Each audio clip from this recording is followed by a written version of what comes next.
if I took a poll within a big church, let's say there's 1,000 people, how many have speeding tickets? How many have uh, abused their spouses? How many have cheated on their taxes?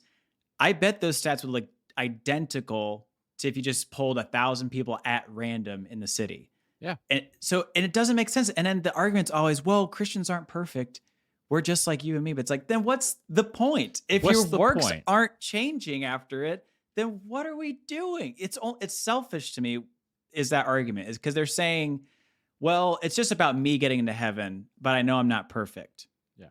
I don't understand. I don't think that's what Christ is teaching at all. No. And it rubs me the wrong way, and even more as I get into my old age.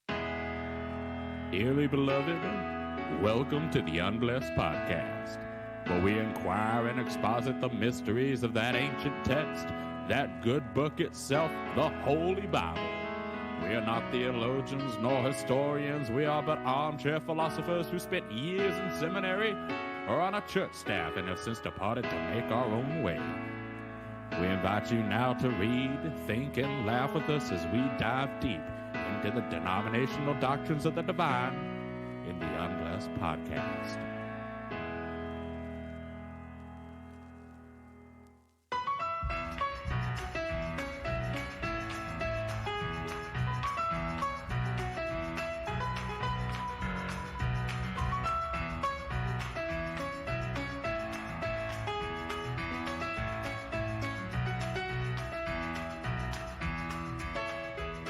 Hello, everyone. Welcome to the Unblessed Podcast. My name is Evan. And I'm Scott. And we are two ex-disciples in college. Scott, did you ever do any sort of college ministry? I lived it. I lived and breathed college ministry. You lived and breathed college ministry? Tell me how that was. Almost every day of my life in college was committed to the Navigators. Are you familiar with the Navigators? The Navigators? I am a little bit familiar with the Navigators. They were like the nerd group of, I felt like college ministry groups were like Harry Potter houses. And I'm not familiar with the Harry Potter fella, but I do know there's a lot of personality quizzes online about the guy. I know there's a lot of Satanism. All I know is I wasn't allowed to read the books. Yeah. All I know is that Harry Potter's the devil, but the Lion, the Witch, and the Wardrobe is fine. That's right. Anything by Lord of the Rings is fine. We can have elves and magic in that. Any magic written by a man is okay, but if it's a woman, it's not. It's very accurate. But Navigators, so at least at my college at Purdue, it was the cool Christian club was Campus Crusade for Christ, which has a horrible marketing name, by the way. But it got renamed to like Cru. Just Cru. Yeah, Cru, which is, it's like, what does that mean? And it's like, well, it's short for Campus Crusade for Christ. It's short for Crusades, where we kill people so they believe in Christ. Like, yikes. Cru was the cool group. They had all the hotties, all the baddies. They had like jeans with metal belts. They had like chain wallets. They had the Bible covers with flames on them. Yeah, with flames on them. And then you had Navs, which was Navs also an offshoot of Billy Graham? Because Cru was. No, it was, if I remember the name, it was Dawson Trotman was the starter of Navs. Dawson Trotman over if I remember Tottenham the FC. lore correctly, is there was some revival in like the, I don't know, sometime in the 20th century, it was like 1940s or some 50s, and they called them the Haystack Revivals. And apparently that's where Cru and Navs were born. I remember this. Separately. It was like two boys were like, hey, we're going to start college campuses, and you're going to be the nerdy one, and I'm going to be the cool one. Navs was, they're all the same flavor, essentially. I was Baptist Campus Ministry. Ooh, they were nerdy at my school. The BCM crew. Yeah. What was yours like?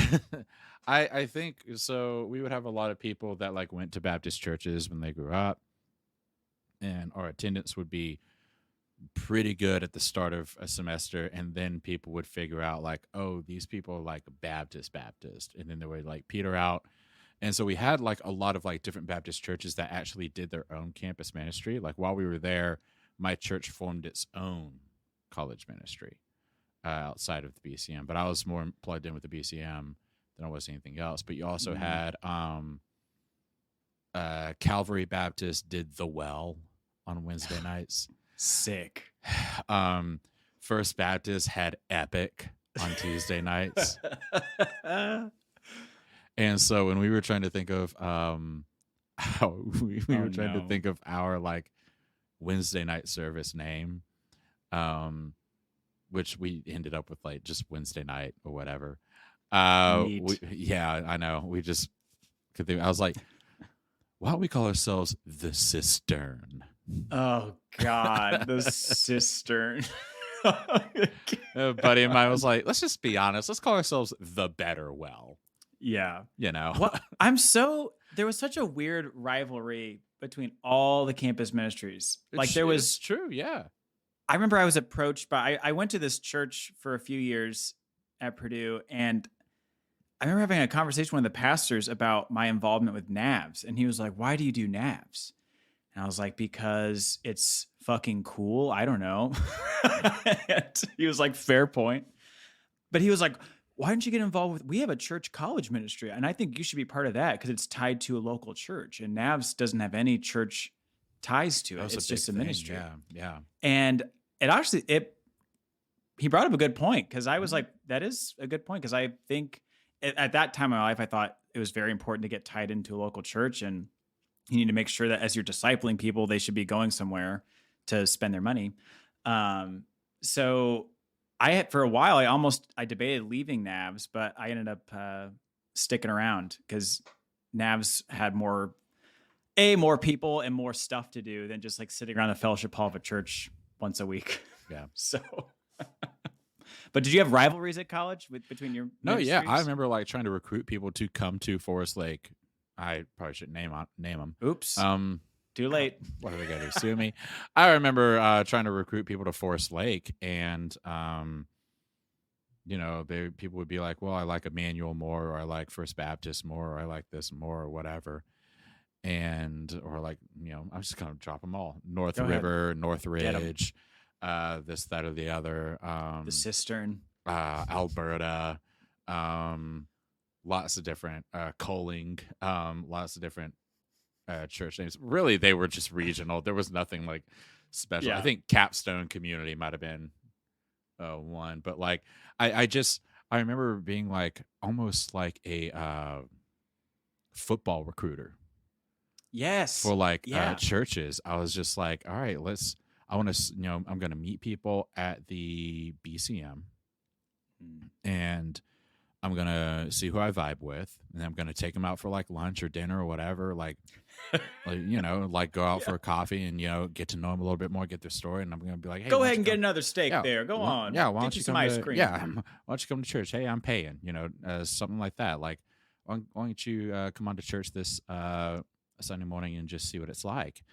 And it worked for some people. How much can you bench press? You'd be good on O-line. How many? You're a strong boy. Yeah. So, what's your salvation story? No drugs or alcohol. Yeah. Okay. That's great. How much you jack off a week? No, like it was really wild, and there was like a rivalry between all of the different campus ministries, because there's a bit of a financial, say there's a financial rivalry between college ministries. I remember there was a pastor who was talking about how he did a college. I think it was actually J.D. Greer, now that I'm thinking about it, who was talking about doing a college ministry. And he was like, one time we passed around an offering plate, and one person put in a half-eaten biscuit in the offering plate, and he was like, well, we are on a college campus, so he was like, I guess this counts. Financial aspect was a real part of it, though. I mean, no one would want to say it, but that's what it was about. That's stupid. It's so wild. Like the idea that you would get so many. I think the whole aspect is you would get more mobilization from college students than anything else. You're not going to get money from them. You're not going to get college students going out and like you're not going to get. You can get college students to raise money. That's the thing. You cannot get college students to give you money. No, not That's, at all. that's not going to Did you have any like end of year drives though, where they actually asked the students to give? No. I remember that being a very weird moment for me because my freshman year during NAVS, they have an end of the year banquet.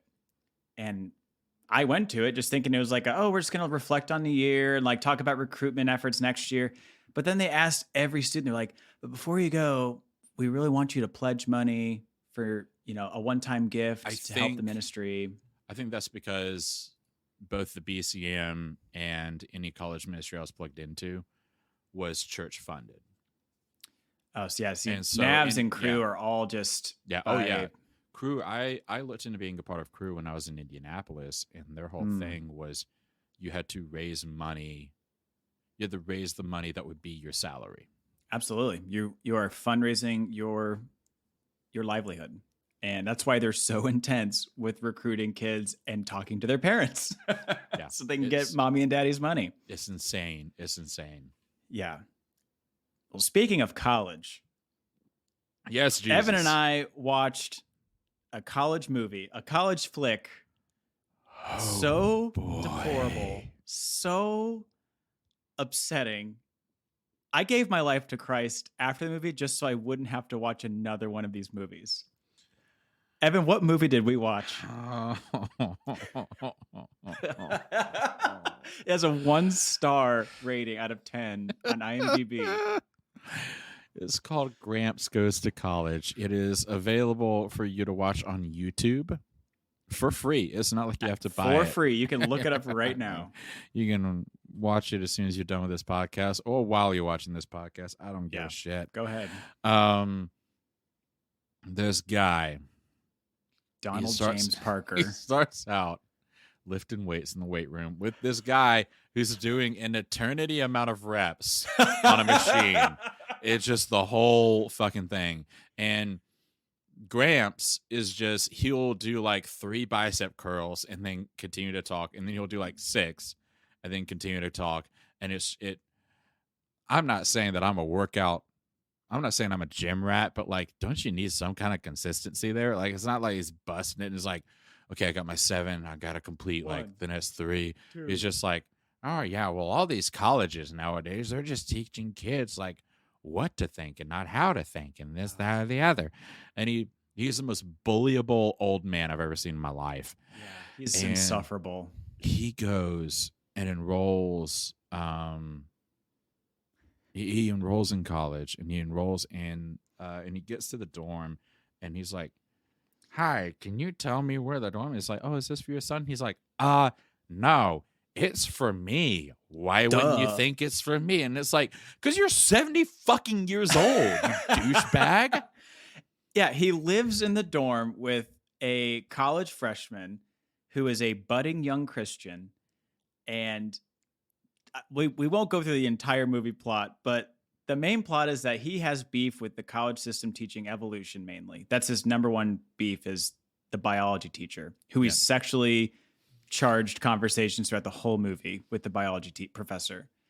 But yeah, it's a movie where he's the hero in every situation. He's the smartest guy in the room at all times.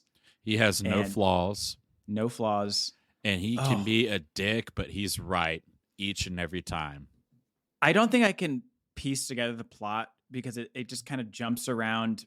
It's like 12 church skits just piled on top of each other that are all the same message, that evolution and the Bible don't work together. It is one full movie of in improv. We call these 11 scenes. And what an 11 scene is you have, it just take the number 11 and imagine both ones were people.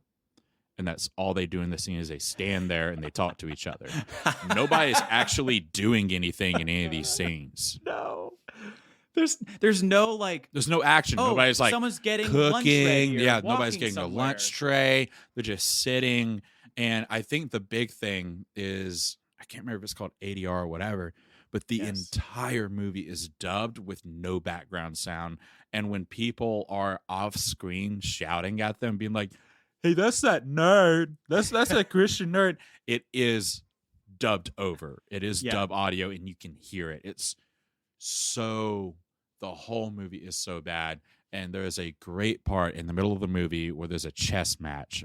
Oh God. And this guy starts talking about fluoride in your water and how it's causing cancer. That floored me. I was expecting the whole debate on evolution and how colleges are, turning people away from the Lord, but when he opened his mouth about fluoride in the drinking water, I lost my damn mind. I could go on with that. I did not expect it to take that much of a turn. No. And there's also some strange, a lot of sexual purity talk in the movie too. One of my favorite scenes is he is invited over to dinner at the biology professor's house, which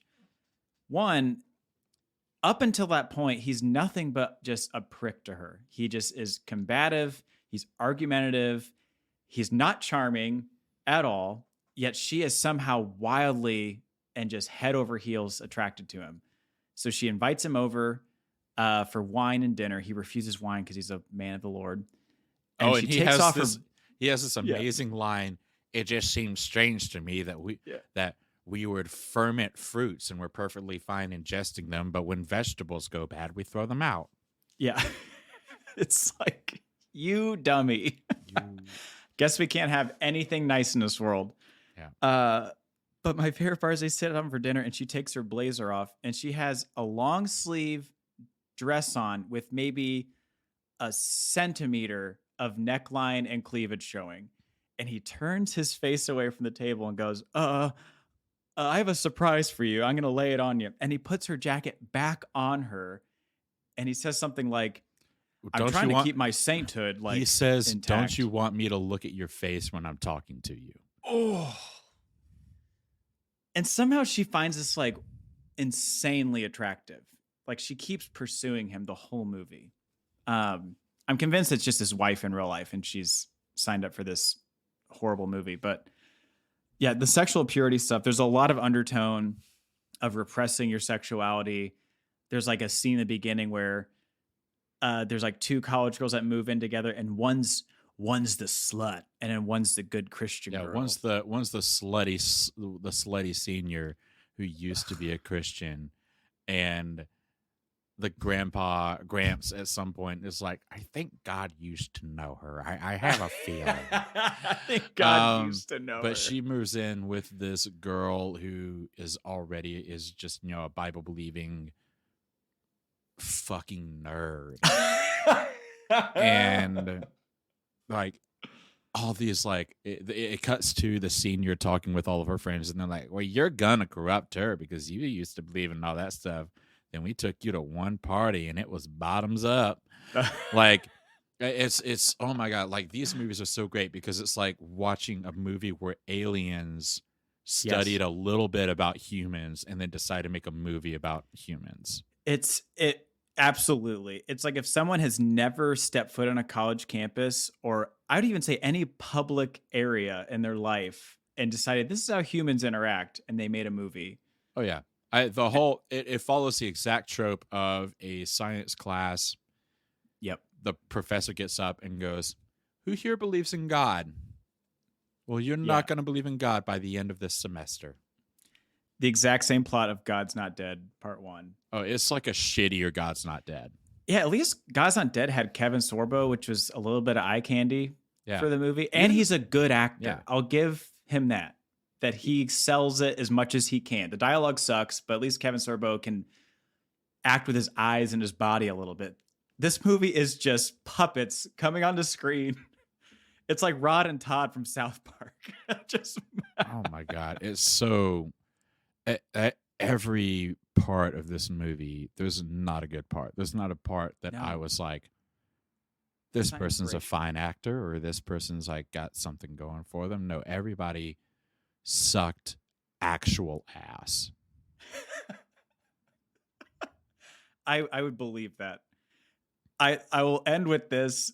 The movie ends with, well, one, they go back to the gym because they got to show the guy doing a couple of reps and how he won a few souls to God's army. But then it cuts to a sanctuary and these random homeschool looking people just it's stand the up in their chairs. sanctuary it's the sanctuary that's being used as the assembly hall for the biology class. Yeah. Whole thing's shot in the middle of the church. And It's I would all not be shot on a surprised church if we campus. watched another one of his movies and they use the exact same set pieces. Oh, definitely. When they check into the college dorm, it's 100% a nursing home. There's wheelchairs in the front lobby, and you can see like a elder care poster in the background. Like, this is low budget. But the last scene is people standing up and proclaiming their stance on evolution. And it's really not a great bit to end on. There's no like hard sell. It's just kind of these random, like, a Nobel Prize winner once said, blah, blah, blah, blah, blah. Religion can't work without science, and science doesn't work without religion, or something like that. And they just kind of wander off with these quotes, and then the movie just cuts to credits. Horrible. I love it, though. Oh, man.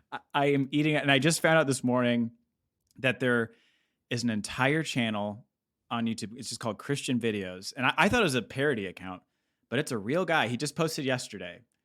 And he is collecting all these Christian films he's either helped produce or direct or even act in since like 1980. So there's some 80s Christian films that we need to watch coming up next.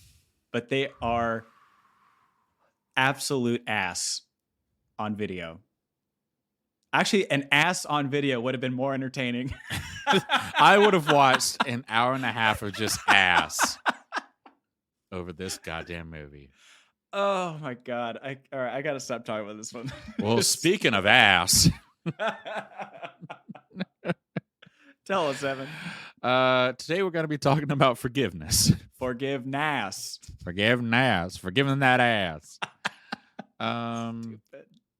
Scott, what's kind of the tenet of forgiveness that you were taught growing up? How would you explain the Christian idea of forgiveness to someone who is not a believer? Well, I think we've all heard the verse about turning the other cheek when you're struck. So, Man, eye damn for an it. eye, tooth for tooth. Speaking of ass, we're going to How talk do we about miss turning that? We missed the other cheeks. cheek. God damn it. I know, we're bad. We're not good at this. I was taught that, and I look back on this, and it seems a little problematic, that you should forgive no matter what, in any case. That if you've been wronged, it is a Christian duty to not get angry. Well, to have a righteous anger, for all my people who are about to crack open their Bibles. There's a righteous anger you can have, but you're not supposed to retaliate. And if someone wrongs you, you should offer that branch of forgiveness to them. So, now, what is righteous anger? for me, growing up, righteous anger was they always used the story of Jesus going into the temple and turning tables. That's the pinnacle story of righteous anger, where you can be angry, you can even have an outlash, of emotion, but as long as you're not hurting people and you're leading them to the Lord with your anger, as Jesus was doing. He wasn't trying to hurt people. He was just trying to, people turn tables upside down, and people forget that he had a whip too. Yeah, he grabs a whip. That's a cat o' nine tails. Yeah, so he gets a whip and he turns tables over, but it's all to point people to the true God or the true belief in it. So righteous anger is, you can be angry and almost violent, you could say, but it just has to be contained within not hurting others physically. But what about you? How is forgiveness and retaliation presented to you? I think with anybody who has siblings, Ooh. the big thing about forgiveness is it's kind of a way for parents to just get siblings to stop fighting or to solve something. which I would never fault any parent for. It's Sure. like, tell your brother you're sorry. No, brother, tell him it's okay, so that nobody stays mad at each other. But what that kind of lacks in teaching is the idea of staying with the fact that somebody has hurt your feelings and truly working through Yes. the actual path of forgiveness. You just like it then becomes expected that if you do something wrong to somebody, you admit it and say you're sorry, and they're supposed to immediately forgive you. Yep. That becomes kind of the expected path. Khaled Hosseini, who wrote The Kite Runner, has a great quote about forgiveness. I think I mentioned this last episode, or in an episode prior, where in The Kite Runner, the dad's talking about his father, and he finally comes to terms with his dad. And he says, maybe that's just what forgiveness is that you don't notice it until it happens, but forgiveness is when hate and resentment just pack up their bags and leave. And it's not like a real... It's not like an action you take necessarily. It's just something that happens. And that's really fascinating. Yeah, because I always associate forgiveness with a one-time action. Like you just say you forgive somebody, or you approach someone and say, I forgive you if you wronged me.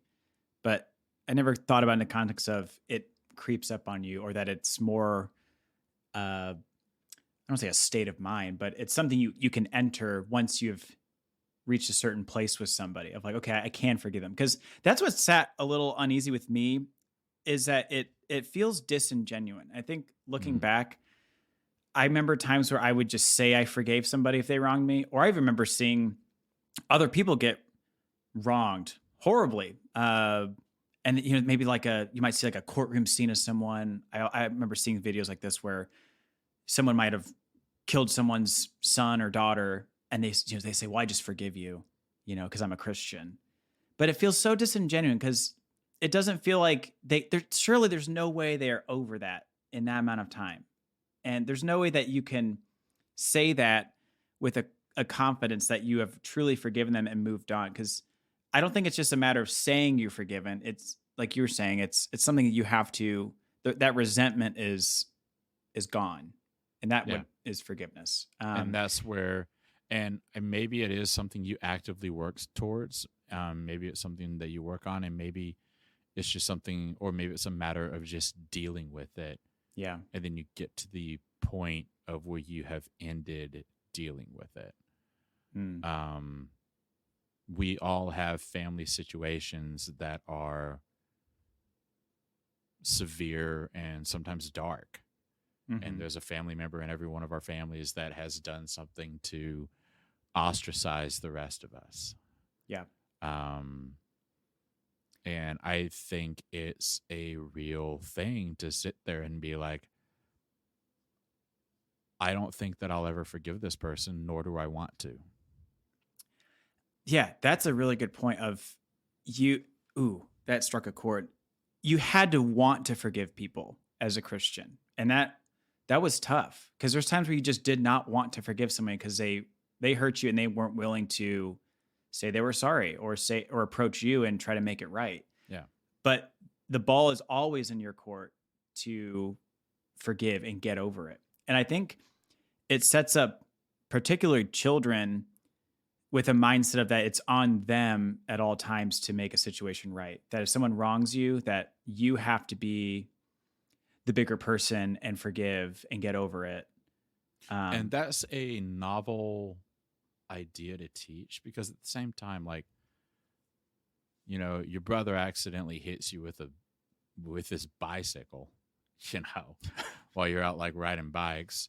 You can't be mad at him. You got to be like, all right, well, it was an accident, this or the other, or you two get in a fight and one of you hits the other one. It's like, okay, chill out, say you're sorry.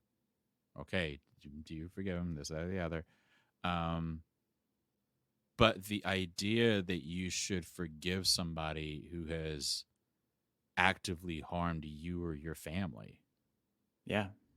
is beyond insane. And so the idea, like teaching kids the idea that forgiveness is expected when wrongdoing happens, that can lead them into some predator prey scenarios. Yes, absolutely. Especially if it's between adult and kids. Like if an adult says something, lashes out, and yells at one of their kids, and maybe they approach him like, "Oh, I spoke out of turn." The kid's supposed to go, "It's okay. I'm sorry. I know you're sorry. I forgive you." And to me, I think it's looking back. It seems healthier to have that kid go, "I was hurt, and I'm not ready to forgive you just yet. Yeah. Like and I think that's okay." And I think the principle of the Bible is good. I'm not even against forgiving when it's tough. I think that's a really good value to teach people, is that you should look for forgiveness in others, kind of look for that positive intent of like you said, maybe it was an accident, I'm willing to forgive, or I am going to try to be a stronger person and resolve this issue. I think those are really great things to be instilling in people, but I have a hard time with forgive no matter what the circumstance is at all times. You have to just be ready to forgive at any point. But what I wanted to kind of go into the verse is, I think the Bible treats it very transactionally too. And that there's a nuance to it that we leave out. Yeah. As we get into 18, it talks about a forgiveness of debt, which is different than forgiving someone in a social interaction. So in Matthew 18, verse 21, if you have your Bibles, and I hope you do. I always do. Then Peter came to him and said, "Lord, how many times could my brother sin against me and I forgive him? As many as 7 times? I tell you, not as many as 7, Jesus said to him. And Peter was like, nice. But 70 times 7. And Peter was like, crap. Damn. For this reason, the kingdom of heaven can be compared to a king who wanted to settle accounts with his slaves. When he began to settle accounts, one who owed him 10,000 talents was brought before him." That's a very talented man. Give me all your talents. Give singing, me all of your dancing, talents. choreography. Here, touch this basketball. Put all of your talent in it. Since he had no way to pay it back, his master commanded that he, his wife, his children, and everything he had be sold to pay the debt. At this time, the slave fell face down before him and said, "Be patient with me, and I will pay you everything." Then the master of that slave had compassion, released him, and forgave him the loan. But that slave went out and found one of his fellow slaves who owed him 100 denarii. He grabbed him, started choking him, and said, "Pay me what you owe." At this time, his fellow slave fell down and began begging him, "Be patient with me, and I will pay you back." But he wasn't willing. On the contrary, he went and threw him into prison until he could pay him what was owed. When the other slaves saw what had taken place, they were deeply distressed and went and reported to the master everything that had happened. Then, after the master summoned him, his master said to him, "You wicked slave, I forgave you all that debt because you begged me. Shouldn't you also have mercy on your fellow slave as I had mercy on you?" So even when the Bible, right before this, Jesus is saying, forgive 70 times 7. If you believe in numerology, you're like, okay, that's not 490 times. That's a complete amount of time. No, Jesus is just saying, he took the number that Peter said, and he was just like, all right, I just like a huge amount of times. So like forgive people amount of times. Now, he was like, think about it like this. If somebody wrongs you, be quick to forgive and be slow to hate.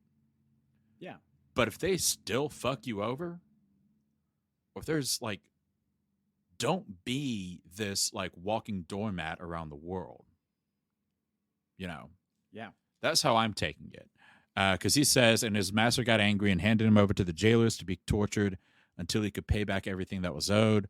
So my heavenly Father will also do to you if each of you does not forgive his brother from his heart.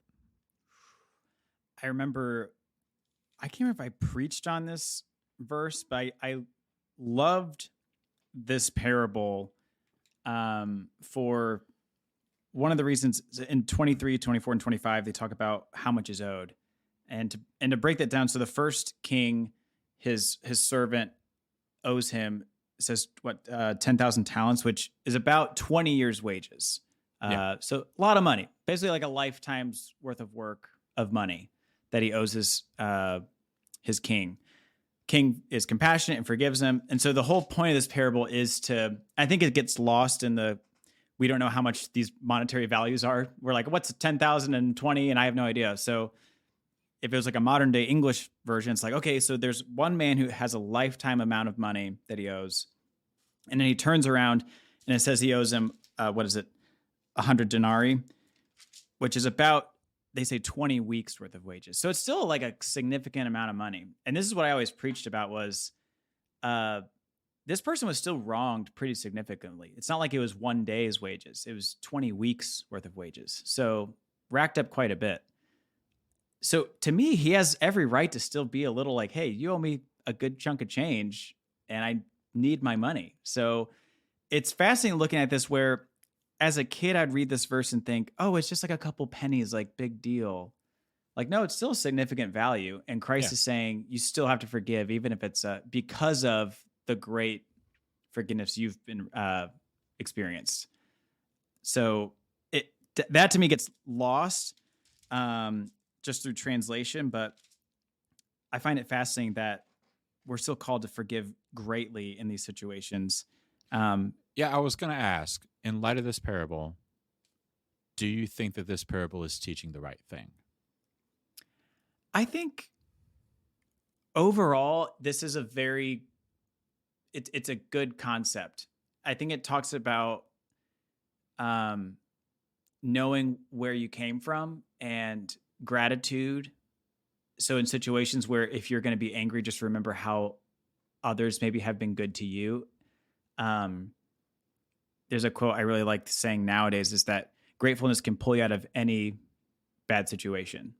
So there's in any spot in your life, if you can just reflect on, you know what, I haven't had it good, or people have treated me well in the past, so I can treat this person kindly. So I think that's a good concept. I just have thoughts about this as far as the theology and forgiveness and grace and works. I think that's a more interesting topic with this is what is Jesus trying to teach about? Like the last verse here is, so my heavenly Father will do to every one of you if you don't forgive from your heart. What does that mean to you? Like that last verse. This is always something that is very troublesome when you get down to it, because Jesus does talk about significantly that you do need to forgive other people in your heart. There is another parable where either parable or passage where Jesus talks about don't come to the Father unless you have forgiven your brother first. And with all this being like with this parable and with that parable both in mind, it is very obvious that Jesus is talking about the importance of forgiveness as something that needs to be achieved for you. And forgiveness is a lifelong process in some aspects. And here it's just a matter of forgiving debt. Exactly. I think that's why this is tough to apply to interactions we have where people wronged you I can't think of another word other than just like a social way. Someone's said something bad about you. Maybe someone actually was violent towards you or abused you. That's different than just owing someone money. And that's the whole point of the parable is they're trying to make it a very simple concept of, big debt, forgiven, small debt, not forgiven. Who's right or wrong? So it's a parable for that reason. And what pains me is that this gets blown up to, like I was mentioning earlier, of you just have to forgive all the time. And it should be instant from your heart. And even then, Jesus talks about several times, he talks about a right way of living that is preemptive against forgiveness, where it's like the adulterous woman being stoned. He stops them and he says, okay, he without sin cast the first stone. And so he's trying to get folks to not have to be in a position Sure. to where they need to be forgiven for hurting other people. Mm-hmm. Yeah. And so it's a bit of a double-edged sword, and that's where I think the whole concept of forgiveness gets a little bit lost and muddied, because this story, again, like you're saying, talks a little bit more about something that is a little bit more easy to forgive, which is debt. Yeah, it can be transactional. It can be transactional. But if you are treating others in a kinder way, forgiveness becomes easier both towards you and towards other people, I think. Yeah, it's interesting. And I'm curious too, because this flies in the face of what Paul mentions about grace in the rest of the New Testament, right? About how there's nothing weighs upon your actions once you've been forgiven. And this verse says quite the opposite. I would say the literal opposite. Yeah. Jesus says a man was forgiven, so his debt is wiped. Therefore, he is, according to Paul's theology and what's in the rest of the New Testament, once you are forgiven, you are set free, you are made right with God, you are entered the kingdom of heaven. And then your works follow, and that's just kind of the benefit, the fruits of your, the Spirit come later. Yeah, your but Christ faith is will saying, inform your works. Yeah, exactly. Christ is saying almost the opposite, that you've been forgiven, but what really matters in the end is how are you treating others? And I wish we interpreted Jesus like this. I wish this is how it was, because I think Christians on the whole would be better people if it was more about, hey, your actions are what make you right with God, in a sense. I don't remember what passage it was I preached on. It might have been the tax collector and the Pharisee.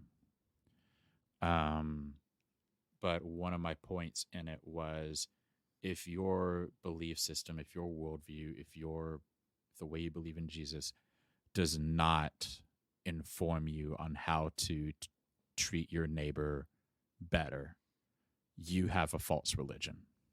Damn, Evan. I remember that's when everyone started stoning you in church, right? Well, a seminarian did walk up to me and he was like, I thought that was really interesting. He didn't say that in a way that was like, I thought you made some good points. He was like, I thought he wanted to get technical with me, but he couldn't find a way to get technical with me, because it's like, all right, like, you are supposed to be a better person if you believe in Jesus. You are supposed to treat other people better. Oh, that's just unlocking a whole topic of, if Christians, if it's a true change of your life, that, when you give your life to Christ or when you are forgiven, that then those fruits come. Why do we see such even statistics as far as crime and pieces of shit in and outside the church? And that to me is alarming. If I was part of the church, and it's like, if I took a poll within a big church, let's say there's 1,000 people, how many have speeding tickets? How many have abused their spouses? How many have cheated on their taxes? I bet those stats would look identical to if you just polled 1,000 people at random in the city. Yeah. And it doesn't make sense. And then the argument's always, well, Christians aren't perfect. We're just like you and me. But it's like, then what's the point? If your works aren't changing after it, then what are we doing? It's selfish to me, is that argument, is because they're saying, well, it's just about me getting into heaven, but I know I'm not perfect. Yeah. I don't understand. I don't think that's what Christ is teaching at all. No. And it rubs me the wrong way, and even more as I get into my old age. But and this gets into, we were recording our hell episode last time, and I started to go off the rails, and we cut that part and decided to do another episode. But I asked the question, what if Hitler, at the end of his life, gave his life to Jesus? Well, here's a real example. Jeffrey Dahmer did that in prison. Mm-hmm. So, I mean, and Hitler was a professing Catholic, I believe. So George Wallace did it at the end of his life. Yeah. So we have real examples of absolute monsters giving their life to Christ at the last minute, and it's their ticket to heaven. It doesn't sit right. And I think deep down, Christians also don't find it right and just. I don't think it feels like a just way to handle someone who has been an incredible menace and horrific person their whole life can suddenly go, well, I believe in God, and his forgiveness is the greatest in all the universe, so he can forgive a sinner like me. They get the exact same outcome and reward as someone who is a faithful servant or just a good person their whole, or you have a good person who's an atheist. Like a Billy Graham or a Mother Teresa, like those folks get their ticket to heaven by living. Mother Teresa, she wasn't a saint either, but no, she wasn't. Neither was Billy Graham, but like comparable to Jeffrey Dahmer. Yeah, exactly. Like that never sat well with me. I think in the height of my belief, I would have agreed and said, well, once you give your life, that's how it goes. Like Christ can forgive even the lowest of sinners. So here's my question. Yeah. How much good works do you have to do?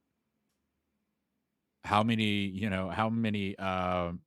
on your punch card do you have to punch in order to get into heaven? Ooh, I mean, is this me talking right now? I want to know Navigator Scott. I want to know Navigator Scott and now Scott. Well, Navigator Scott would have agreed wholeheartedly that it's all about grace, and that's what makes God look foolish to the world, is that his ways are above our ways. So like even our justice system would say, no, this person deserves the death penalty. But God's justice would go, no, like everybody deserves a second chance, even if they're a complete, piece Everybody of crap. deserves the death penalty, and God is reaching down his grace and offering an opportunity. Honestly, that's how, we are all nothing but worms and scum. So we're all vaginal pads. As it says in Isaiah. That's you're right. Yeah. You're 100% right. Yeah. Dirty rags, aka used tampons. Yeah. But so I think God just sees us all as garbage anyway, no matter what. So if he forgives somebody out of his own grace and compassion, that's his decision, and it's God's decision. And so if I you're would a say Calvinist, no you have to. If you're a Calvinist, you have to accept that he opts to not forgive some. Oh yeah, and that I want to save that for another episode about like Romans 13 and how God chooses people to die away from him because it's like someone throwing pottery on the ground for the sake of throwing it on the ground, because why not? That is what Romans 13 is about, is that God chooses to forgive some because he feels like it, and he chooses to destroy others because he feels like it. That's what it boils down to. Okay, so we got Nav Scott and his answer to how much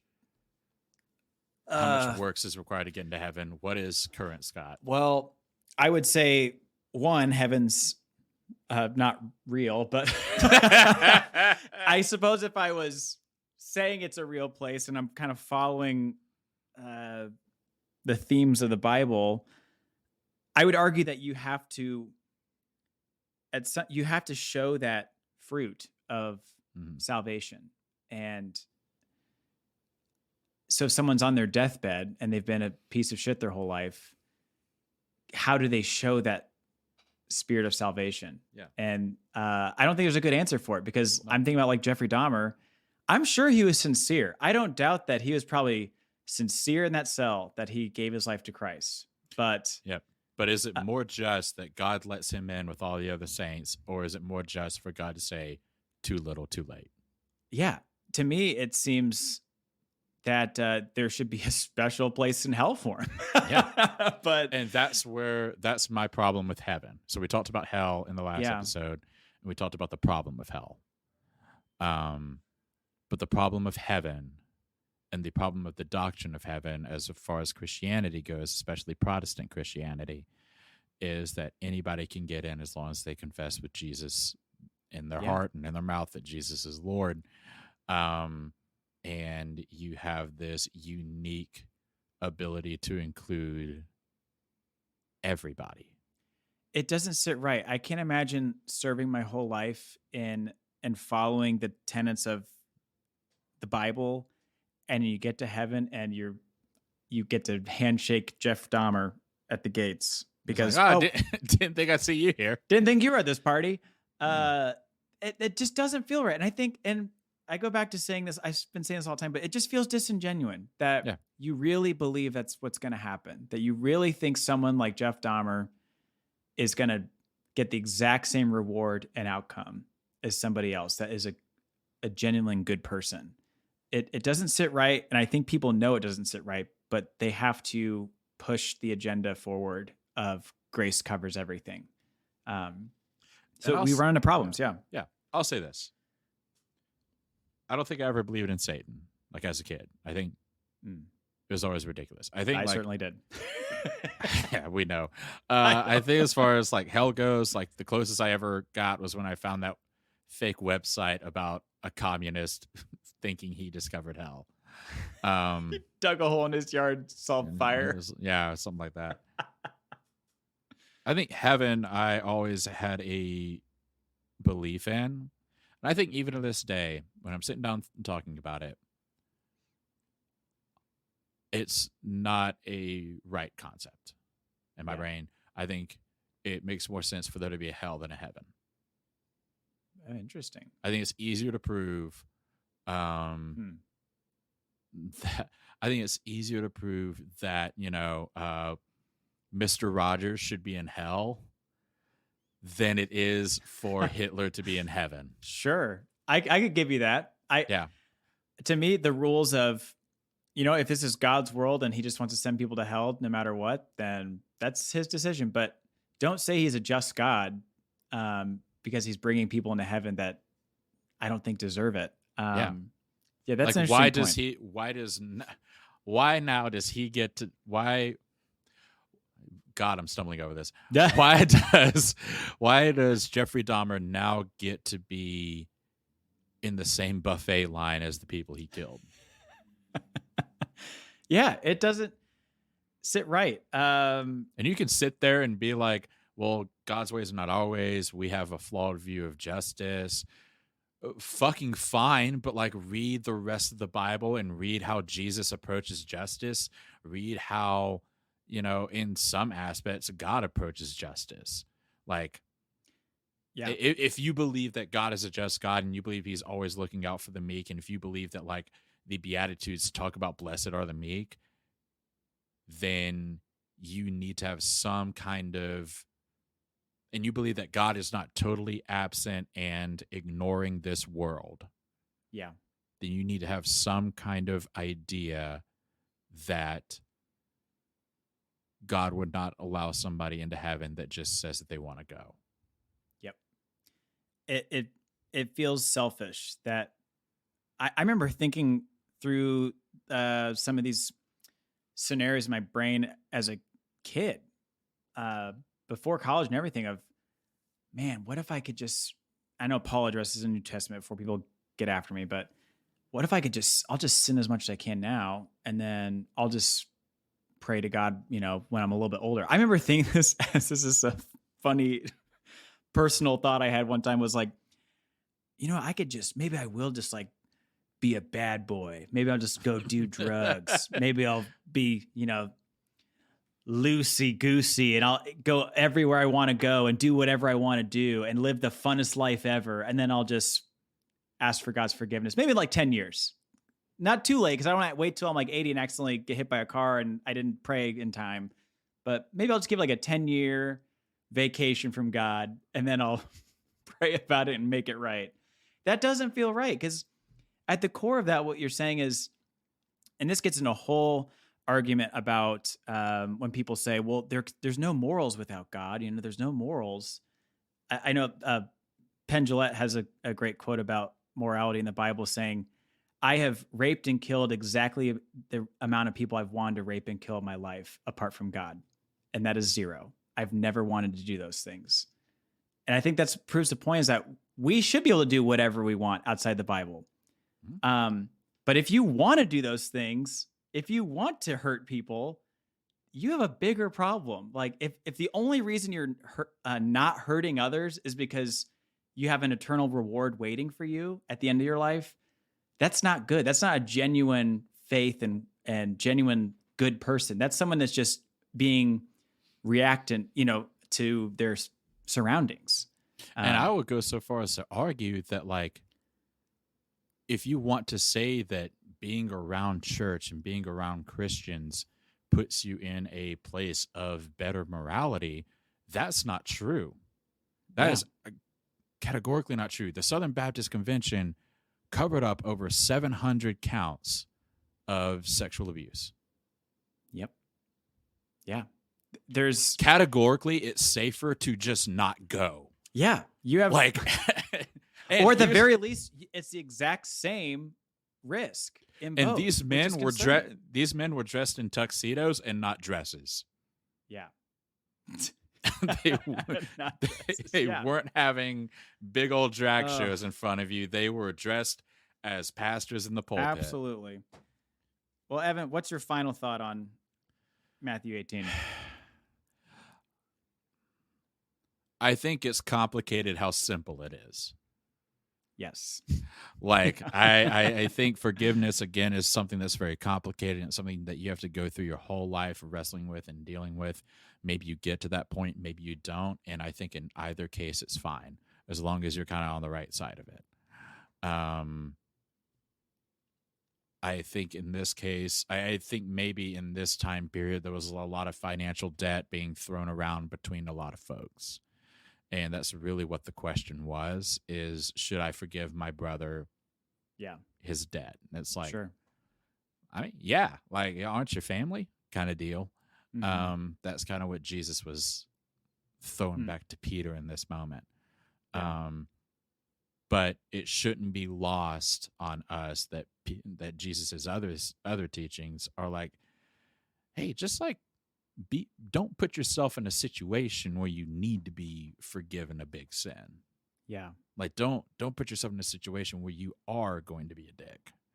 Like, don't think you're better than anybody else. You know, we're all kind of trying our best. Yeah. It's kind of how I like to think about what Jesus's teachings were, is he was like, do good, live right, understand you're probably not going to live up to it, and try not to judge other people for not measuring up either. I think that's, and maybe I'm wrong on how I think Jesus lives, but if I were to simplify it in the parables that I know, in the teachings that he had, or at least like the records that we have based on a couple of parables, I think you could boil it down to Jesus taking the Pharisees' teachings and then just being like, all right, it's not that big of a deal. Don't miss the people for the law. It's like, don't be a dick. Yeah, it was more just about, like, he had a lot of teachings about being, you know, kind to one another, loving your neighbor as yourself, different things like that. And, you know, when it comes to something like forgiveness, his whole thing is, you know, if somebody forgave you of one thing, you should forgive another person of another thing. Like, you should. Why not pass that on? You know, why should you have a position of superiority in that respect? Right. Yep. Scott, what about you? What are your ending thoughts? I'll put a bow on this. Is I think the thing that's missing for me, and I wish I had growing up with this verse, is that it's okay to take inventory of your own feelings during when you're wronged. And I think that message was lost on me growing up. It was more about the transactional forgiveness of, if you are a Christian, and I think it's because it scared me, because verse 35 scared me, that my Heavenly Father will do to every one of you if you don't forgive your brother from your heart. So I felt like I have to find a way to genuinely forgive somebody quickly if they've wronged me. Should I die? Or else I'm going to die. So, yeah, I wish I could just go back and go, you know what? It's okay to take time to forgive. It doesn't have to be instantaneous. I think it's good to look for forgiveness and to search for it. Don't be closed off to it. But you can also take time and take inventory of what you need and how much you've been wronged. And ultimately, like you said earlier, sometimes it's okay not to forgive somebody. Yeah. And I wish that was told to me, that sometimes someone really wrongs you. You're not obligated to say, you know what, I'm sorry. Yep. So should the victims of 9/11 forgive Osama bin Laden? oh my God. Should Anne Frank's dad, should he have forgiven Hitler? Like these Evan, are. It is 2 minutes to go. We're bringing up Hitler again. I know. I'm sorry. But it's all fine and well to talk about these things in concept. You need to talk about them in reality. And you need to have real world examples. Should the families of the victims of Jeffrey Dahmer forgive Jeffrey Dahmer? Like, there was that famous video of that guy who shot up that church, and then the pastors are like, "We forgive you," and it's like, why? He just walked into your church and shot you. Like, it's it's not genuine. It doesn't feel genuine. I don't buy it. It seems, especially if it's that quick, I don't buy it. I think it has to, and I think they're missing the last part of the verse. It has to come from your heart. And I don't think that kind of forgiveness, what it sets up is that you're supposed to say you're sorry before you're ready to say you're sorry. Yeah. And that leads to resentment. It doesn't. And it leads to cold people who don't check feelings with people, and they don't check, they're not living in reality. They're living in this kind of just made up, like, well, I said I'm forgiven and I'm a better person. And that's how it goes. Forgiveness. Evan, what's on your list? What are you working through the last couple minutes here? We started watching this nice little show. And we're about halfway through it now. It's called Young Sheldon. Because we're 40. But no, it's a nice little show. Nice show. It's nice. I think it's different than The Big Bang Theory. And I think it's nice. I think it's a nice little show. He's going to plug it every episode. He loves Young Sheldon. Did I already plug Young Sheldon? You have, but it's okay. Damn it. Evan loves the show. Well, I do like it. I'm just hooked on this Christian videos channel on YouTube. I'm about to binge every video from this archive. I believe there was one about 2 hot dog salesmen in the 1980s that find Christ or something like that. So that's next on my list. But if you catch me watching anything, it's guaranteed going to be just shit Christian movies for the rest of my life. I'm hooked. So that's all I got.